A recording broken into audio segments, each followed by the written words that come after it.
નમસ્તે બાળકો, અગાઉના વિડીયોમાં આપણે વાસણોના ઘનફળનો અંદાજ અને ચકાસણી વિશે શીખ્યા. આ વિડીયોમાં આપણે કેટલાક રસપ્રદ ઉદાહરણો દ્વારા આના વિશે વધુ જાણીશું.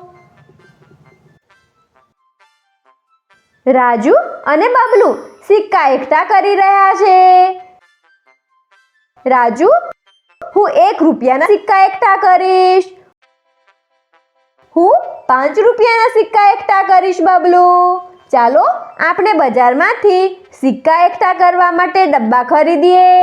પરંતુ રાજુ, આપણને કઈ રીતે ખબર પડશે કે આપણે કેટલા ડબ્બા ખરીદવા પડશે?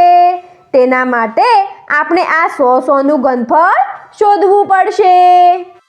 પરંતુ મારા ઘરે તો માપવાનો જગ નથી. કંઈ વાંધો નહીં, આપણે આપણો માપવાનો કપ બનાવી શકીએ છીએ. અરે વાહ, તે કઈ રીતે? બબલુ, શું તારી પાસે કોઈ ખાલી બોટલ કે જગ છે? હા, હું હમણાં લઈને આવું. રાજુ, આ જો, મારી પાસે આ 20 મિલીલીટરની અત્તરની બોટલ છે અને હું આ જગ પણ લાવ્યો છું. પરંતુ તું આનું શું કરીશ? હમણાં જ જણાવું છું. પહેલા આપણે આ ખાલી બોટલને આખી પાણીથી ભરી દઈશું. પછી આપણે બોટલને આ જગમાં ખાલી કરી દઈશું. કેમ કે બોટલનું ઘનફળ 20 મિલીલીટર છે. આપણે કહી શકીએ કે જગમાં હાલ 20 મિલીલીટર પાણી ભર્યું છે. બબલુ, એક પેનથી તું આ જગમાં અત્યારે ભરેલા પાણીના સ્તર સુધી 20 મિલીલીટર લખી દે. બબલુએ ઝડપથી જગમાં ભરેલા પાણીના સ્તર સુધી 20 મિલીલીટરનું નિશાન દોરી દીધું.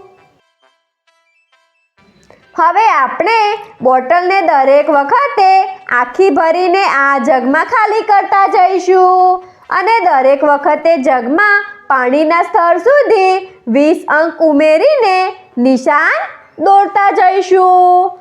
આવી રીતે જગ ઉપર 40, 60 અને 80 વગેરે મિલીલીટરમાં માપ બનતા જશે. આ જો બબલુ, આપણો માપક જગ તૈયાર થઈ ગયો. હવે આપણે તેનો ઉપયોગ કરીને સિક્કાના ઘનફળની જાણકારી મેળવી શકીએ છીએ. અરે વાહ રાજુ, આ તો કમાલની યુક્તિ છે. ચાલો આપણે 10, 1 રૂપિયા અને 5 રૂપિયાના સિક્કાના ઘનફળની જાણકારી મેળવી લઈએ. રાજુ અને બબલુએ તેમના દ્વારા બનાવેલા માપક જગનો ઉપયોગ કરીને જાણકારી મેળવી. 10 1 રૂપિયાના સિક્કાનું ઘનફળ 20 મિલીલીટર છે અને 10 5 રૂપિયાના સિક્કાનું ઘનફળ 40 મિલીલીટર છે. બાળકો, હવે શું તમે જણાવી શકો કે રાજુ અને બબલુને 100, 1 અને 5 રૂપિયાના સિક્કાને મૂકવા માટે કેટલા ઘનફળના ડબ્બાનો ઉપયોગ કરવો પડશે? તમે ઈચ્છો તો વિડીયોને રોકીને આનો જવાબ વિચારી શકો છો.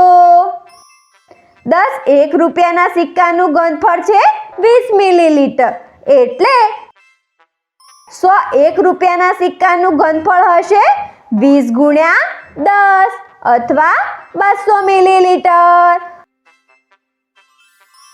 અને 10 5 રૂપિયાના સિક્કાનું ઘનફળ છે 40 મિલીલીટર, એટલે 100 5 રૂપિયાના સિક્કાનું ઘનફળ હશે 40 ગુણ્યા 10 અથવા 400 મિલીલીટર.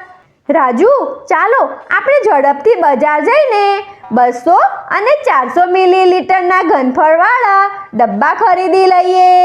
બંને મિત્રો ખુશ થઈને બજાર બાજુ ચાલવા લાગ્યા. બાળકો, આ વિડીયોમાં આપણે કેટલાક રસપ્રદ ઉદાહરણો દ્વારા વાસણોના ઘનફળનો અંદાજ અને ચકાસણી વિશે શીખ્યા.